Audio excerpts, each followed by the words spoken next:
বাবু রে ভালো। এদিকে আয় তো, দেখতো এটা খেয়ে দেখতো কেমন হয়েছে। এটা কি জিনিস? এটা তুমি টেস্ট করে দেখ। ডিমের তেলারি, হেভি তো, ভালো হয়েছে।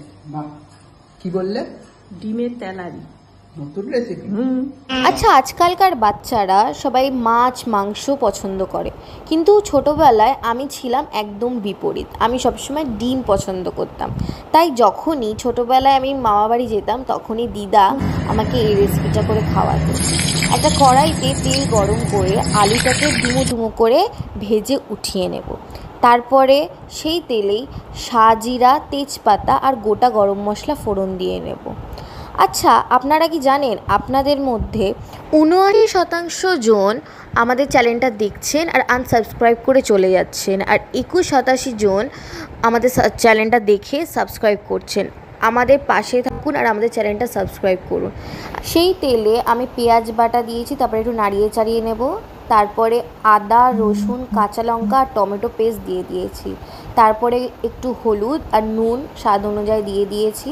তারপরে এখানে দিয়ে দিচ্ছি জিরের গুঁড়ো আর চিনি ব্যালেন্স করার জন্য তরকারিটাকে। তারপরে ভালো করে কষিয়ে নেব।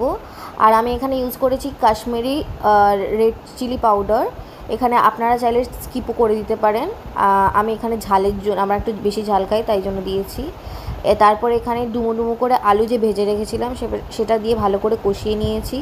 তারপরে এখানে জল দিয়ে দেবেন। আমি এখানে অল্প জল ইউজ করেছি, আমি অল্প ঝোল পছন্দ করি। তারপরে এই রেসিপিটার টুইস্ট হচ্ছে, এইখানে ডিমটাকে না করতে হবে অমলেট, না করতে হবে বয়েল। এখানে এরকমভাবে ফাটিয়েই কড়াইতে দিয়ে দিলেই হয়ে যাবে।